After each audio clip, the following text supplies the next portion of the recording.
Nagtulong-tulong ang mga chapter ng Tau Gamma Pi ng Barangay Pinagbuhatan katuwang ang Serving Hearts para sa isang bloodletting project. Nagkaroon din ng pamamahagi ng libreng reading glasses at feeding program nitong linggo sa Ilugan Elementary School. Ngayon po ginaganap yung bloodletting activity ng Tau Gamma Pi Pasig Council sa pangunguna po ng lahat ng chapter dito sa Pinagbuhatan. So nagtulong-tulong po yung chapter ng Pinagbuhatan para mabuo itong activity nito. Kasama nito yung meron din silang eyeglass, reading glass, meron din silang feeding program sa mga bata. Sa napakahalaga po ng pagdodonate ng dugo sa panahon ngayon dahil ito po yung season na napakarami po nangangailangan ng dugo, lalo-lalo na po sa Pasig.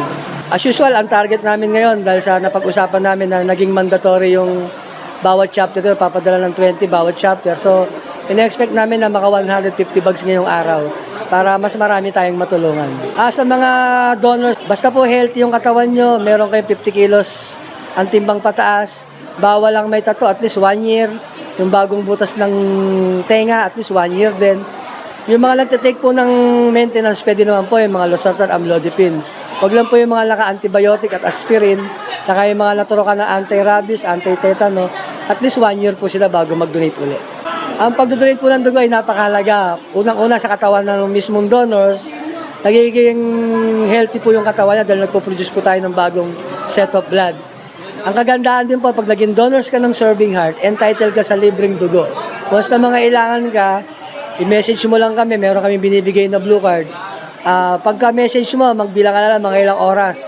Ihahatid na mismo ng mga riders namin kung sa hospital ka man nakakumpine. Sa lahat po ng taga-Pasig, iniimbitahan ko po kayo sa mga upcoming bloodletting namin.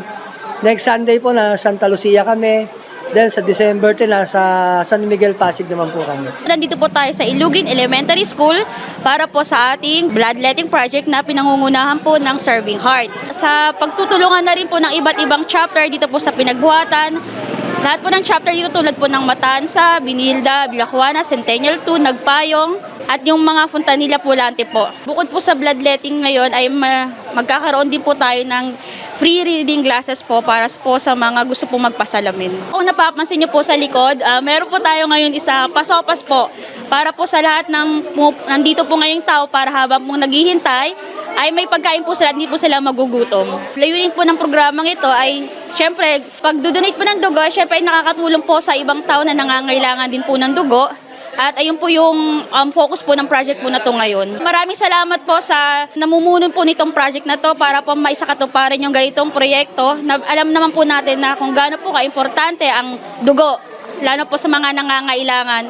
At saka, maraming salamat din po sa mga chapters na nagtulong-tulong para maisakatuparan po yung ganitong kalaking project mula po sa aming lahat po dito. Ipinarating ng ilang barangay officials ang kanilang suporta para sa mga proyekto ng Tau Gamma na makakatulong sa mga pinagbuhatenyo. Inanyayahan ng mga blood donors ang mamamayan na subukang mag-donate ng dugo bilang tulong sa mga nangangailangan at maging para sa positibong epekto nito sa kalusugan. Nagpapasalamat po ako sa pamunuan ng Tau Gamma na walang sawa pong nagseserbisyo pa sa ating mga kabarangay.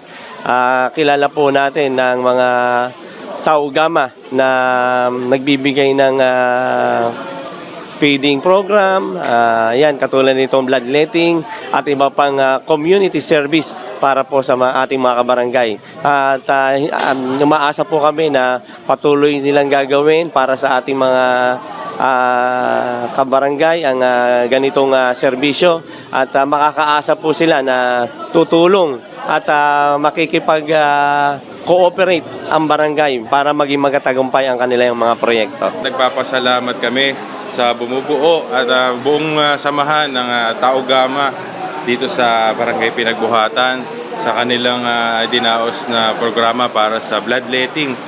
At syempre sa tulong ng Serving Hearts, no? Napakalaking tulong po nito para sa ating mga kabarangay o kababayan na humihingi ng tulong patungkol sa dugo, no?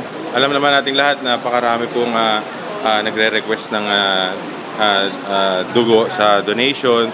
So itong bloodletting na to napakalaking tulong po sa kanila.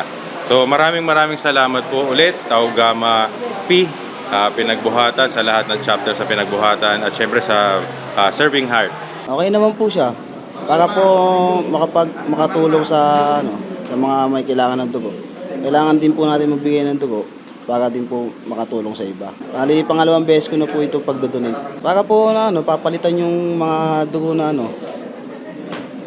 alam ko napapalitan yan eh. Pag nabuwasan, nababago yata yung circulation, nai-refresh yung bloods natin. Mula po sa Mangkadilang Community Chapter, meron din po tayong free eyeglasses mula 39 years old and above. Ako si Luan Peñano para sa latest ng iNews Pasig.